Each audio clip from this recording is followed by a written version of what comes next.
Welcome back to the Gentleman of Boxing. I'm your host, Max. Today I'll be listing my top 5 most underrated boxing prospects. Starting at number 5, we have powerhouse heavyweight contender Moses Ituama. Standing at 6'4", Ituama was born in Slovakia to a Slovakian mother and Nigerian father.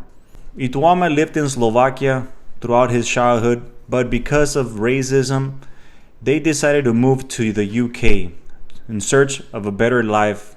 Ituama has 12 wins, no losses, and 10 knockouts. Moses possesses one-punch KO power and resembles a young Mike Tyson. His next fight is against former title challenger Dillian Whyte, his toughest test yet. He has a great crowd-pleasing style. He is extremely young and very talented. At only 21 years of age, he inspires to be the youngest heavyweight champion ever. His next fight is against a former title challenger. Maybe if he gets a good win, he'll get that title shot he's been seeking. It'll be tough having Alexander Usyk as a heavyweight champion right now, so we'll just have to go ahead and wait and see. Next, at number 4, we have Jesus El Mono Ramos, who turned pro in 2018 and compiled a record of 20 wins and 0 losses, losing only a controversial decision to Erickson Lubin, which was, if you ask me, robbery. It was a title eliminator for the WBA title. You guys should be able to watch that fight. It was a very controversial decision loss.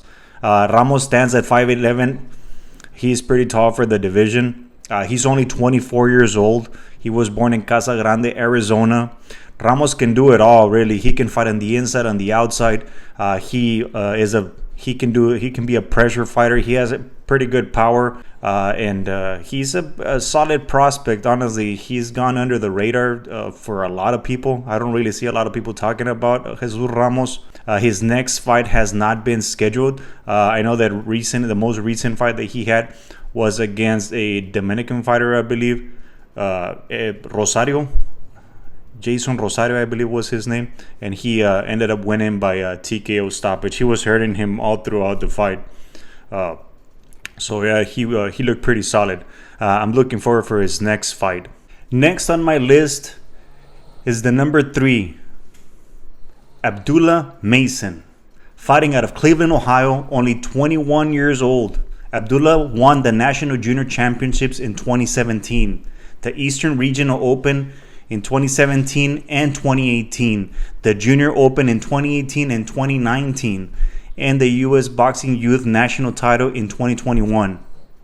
He finished up with a amateur record of 65 wins and 15 losses. Mason has shown boxing prowess since very early in his pro career. He also possesses KO power, great boxing IQ for his age. He stands at 5 feet 9 inches tall and has compiled a record of 19 wins and 17 KOs. I think he's being moved fast, but in a good way. He signed with Top Rank since his pro debut, so I've been following him all his career. He's been looking great. They've been matching him good. He's been moving up. Extremely humble young man. Good for the sport. Has everything, all the potential to become a great champion if he can, if he can stay composed, and stay level-headed, I think he can be one of our next superstars. His next fight is gonna be against Sam Noakes. It is for the vacant WBO lightweight title, and it is gonna take place in November.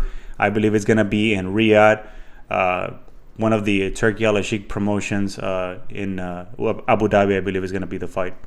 So looking forward for Abdullah Mason's next fight. Hopefully he's able to get the job done and become one of the youngest champions at only 21 years old.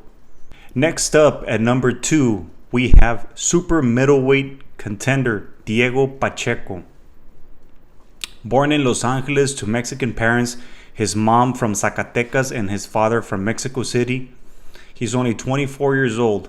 Pacheco began boxing at the age of 10 and amazed over 75 bouts and 8 national championships in his amateur career. At the time he turned professional, he was ranked as the top amateur middleweight in both the United States and Mexico. In October 2018, Pacheco signed with Eddie Hearn's Matchroom Boxing. Pacheco has everything if you ask me, as far as talent-wise. He can box, he can fight in the inside. He's shown good technique, good chin, great stamina. He is super patient in his fights. He has been challenged to a certain degree, but I would like for him to get a bigger test, maybe somebody ranked in the top 15. He has tremendous talent. I know that he's been with the Benavides camp, so he does have a lot of good sparring there. Maybe that's the reason why, at such a young age, he's shown a lot. But the sky is the limit for Diego Pacheco. At super middleweight, standing at 6'4", he's humongous for that weight. So I'm sure he's not going to stay there for a very long time. He might end up, fighting at 175 light heavyweight. But the sky is the limit for Diego Pacheco. Tremendous talent. His next fight hasn't been scheduled, but I'll keep you guys posted as soon as something comes up. Finally, at number 1 will be Bruce Choo Choo Carrington, the featherweight phenom prospect. He was born in Brooklyn, New York. He's only 28 years old, stands at 5 feet 8 inches tall. He has a record of 16 wins and 9 KOs, no losses. Recently, he fought an African undefeated fighter that had a record of 14 wins and no losses with 9 KOs. His name is Mateus Heida. It was a close fight, maybe the first 3 rounds, but then after that, Bruce Choo Choo Carrington took complete control of the fight. In a lot of rounds, it looked like he could just finish him. If he pressed a little bit more, he was landing shots left and right, honestly. But he played it a little bit safe and ended up winning by a landslide, unanimous decision. Now, Bruce has been calling out every champ in the featherweight division.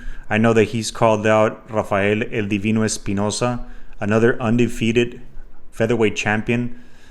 He was actually in attendance that last fight of Bruce Choo Choo Carrington, which was the fight card of Xander Zayas versus Jorge Garcia this past July.